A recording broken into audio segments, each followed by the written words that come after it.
Историю Чапика сложно понять и еще сложнее найти слова, чтобы ее объяснить. Случилась эта история в Курске. Мужчина, у которого был полуторагодовалый ребенок, подарил жене на день рождения щенка чихуахуа. Почему выбор пал именно на такой подарок, непонятно. Возможно, мужчина воспринял собаку в качестве игрушки для своего маленького сына.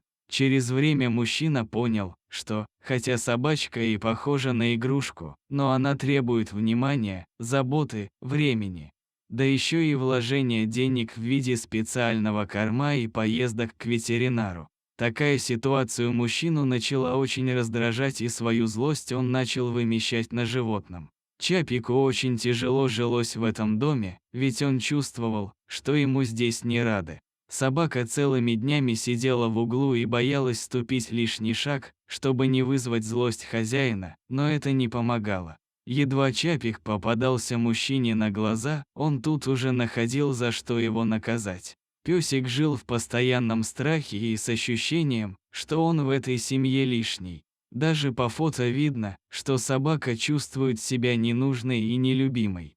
В какой-то момент мужчина вышел из себя и потребовал, чтобы собаки в доме больше не было, угрожая в противном случае выбросить Чапика на улицу. Женщина обратилась к волонтерам, упрашивая их забрать собаку и найти для нее новый дом, пока не стало слишком поздно. Чапика забрали в дом, арендованный специально для животных. Первое время песик был очень растерян. Его семья была совсем не идеальной, но другой он не знал и другого дома у него не было. Вместе с собакой отдали только ее ветеринарный паспорт, но указанные в нем прививки были уже просрочены. Вещей у Чапика не было, видимо, даже зимой на прогулку его выводили без одежды. Влиться в коллектив, где уже были десятки самых разных собак, для Чапика оказалось сложной задачей. Первое время он очень нервничал, боялся других животных.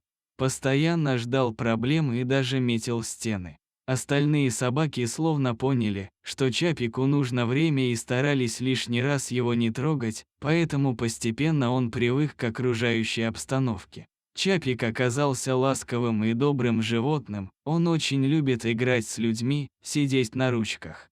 Не особо пес любит кошек, но его бурчание в свою сторону кошки также воспринимают не всерьез. Прошло немного времени, и Чапик освоился в новом доме, он стал гораздо веселее и общительнее. Больше не прячется под диваном, а весело играет с другими животными. Малыш побывал у ветеринара, прошел кастрацию, перестал метить стены и терпеливо ждет с туалетом до улицы. Малютка даже немного подрос и набрал вес. Переходите на наш канал, у нас много интересных видео о животных. До свидания.